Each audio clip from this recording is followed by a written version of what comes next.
কলিয়াবৰৰ যিবিলাক প্ৰত্নতাত্ত্বিক সম্পদ আছে আৰু ঐতিহাসিক সম্পদ আছে তাৰ ভিতৰত হৈছে কি যে মিছাকোট আৰু মিছাৰ অঞ্চলৰ কাষতে থকা চামধৰাগড়। এই চামধৰাগড়ৰ কাষতেই প্ৰায় বুলি ক'ব লাগিব মিছাকোট নাতি দূৰত। এই মিছাকোটটো নিৰ্মাণ কৰিছিল আহোম স্বৰ্গদেউ প্ৰমত্ত সিংহ। বুঢ়া বয়সত ৰজা হৈছিল কাৰণে তেওঁক বুঢ়া ৰজা বুলিও কয়।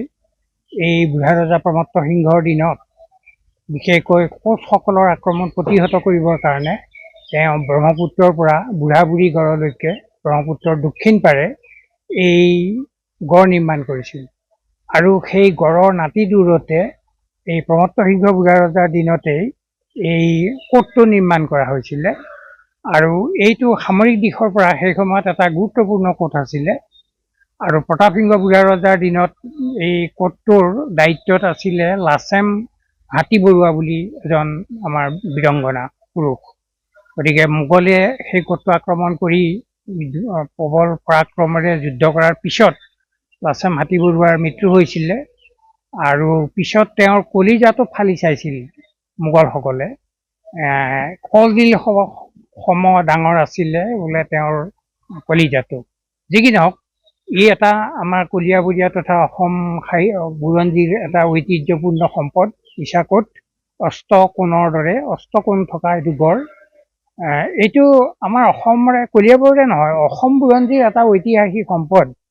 গতিকে এই মিছাকোট আৰু মিছা গড়, চামধৰাগড় নামেৰে জনা যায়, এই দুটা সংৰক্ষণটো অতীৱ প্ৰয়োজনীয়। কিন্তু আচৰিত কথা যে আমাৰ যিবিলাক প্ৰত্নতাত্ত্বিক সম্পদ, সেই সম্পদসমূহৰ প্ৰতি চৰকাৰৰ বা জনগণৰো যিবিলাক অনীহা, ই বৰ পৰিতাপৰ কথা। এতিয়া আমি দেখা পাইছোঁ যে এই যিটো মিছাকোট, ঐতিহাসিক মিছাকোটটোৰ চাৰিওফালে আৰু আনকি মাজতো গোটেই মাটিবিলাক পট্টন দি দিয়া হ'ল। আৰু অনুসন্ধান কৰি আমি গম পালোঁ যে 1966 চনতে সেই কোটটোৰ ভিতৰত মাটিবিলাক পট্টন দি দিয়া হ'ল। গতিকে পট্টন দি দিয়াৰ ফলত পৰৱৰ্তী সময়ত চৰকাৰে সেই মানুহবিলাকক উপযুক্ত ক্ষতিপূৰণ নিদিয়াকৈ তাৰ পৰা উচ্ছেদ কৰাটো এক প্ৰকাৰ সম্ভৱ হৈ গৈছে। আৰু আমি কলিয়াবৰ শাখা সাহিত্য সভাই বহুত দিনৰ আগতেই এই মিছাকোটৰ বেদখল আৰু চামধৰাগড়ৰ ওপৰত হোৱা বেদখল সম্পৰ্কত জিলা উপায়ুক্তৰ জৰিয়তে অসম চৰকাৰৰ দৃষ্টি আকৰ্ষণ কৰিছিলোঁ। আৰু তেতিয়া তেওঁলোকে সেই সংৰক্ষণৰ ক্ষেত্ৰত কিছু অকণমান তৎপৰতা দেখুৱাইছিল, কিন্তু পৰৱৰ্তী সময়ত দেখা গ'ল যে তাৰ প্ৰতি চৰকাৰৰ অনীহা এক প্ৰকাৰ। গতিকে এক কথাত ক'বলৈ গ'লে মিছাকোট আৰু চামধৰাগড় এইটো বেদখলকাৰী এছাম মোগলৰ বলি হৈছে, আক্ৰমণৰ বলি হৈছে।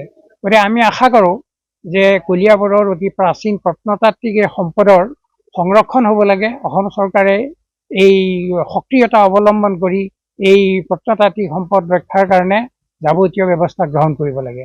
কিয় এনেকৈ যদি সম্পদবিলাক দিনে দিনে বিনষ্ট হৈ যাবলৈ ধৰে, তেতিয়াহ'লে আমাৰ জাতীয় ঐতিহ্য ধ্বংস হৈ পৰিব। কলিয়াবৰ শাখা সাহিত্য সভাই জিলা উপায়ুক্তৰ জৰিয়তে মাজতে এই বিষয়ত এখন স্মাৰক পত্ৰ দিছিলোঁ।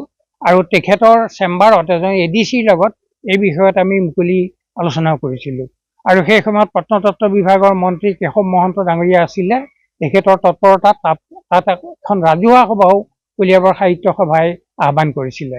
আৰু পৰৱৰ্তী সময়ত কিন্তু আমি দেখা পালোঁ যে যেনেদৰে উদ্যোগ চৰকাৰী পক্ষই ল'ব লাগিছিল, সেই উদ্যোগটো লোৱা হোৱা নাই। গতিকে চৰকাৰ সচেতন হ'ব লাগিব, ৰাইজো সচেতন হ'ব লাগিব। আৰু তেতিয়া আমি ভাবোঁ যে যৌথ প্ৰচেষ্টাত এই বেদখল মুক্ত কৰিব লাগিব। এইটো এটা আমাৰ জ্বলন্ত সমস্যা। গতিকে আমি সকলো সক্ৰিয় হৈ আমাৰ প্ৰত্নতাত্ত্বিক সম্পদসমূহ ৰক্ষা কৰাৰ কাৰণে আমি নিশ্চয় কাম কৰিব লাগিব। যিকোনো খবৰৰ বাবে যোগাযোগ কৰক আমাৰ এই নম্বৰত 9181 307 2221।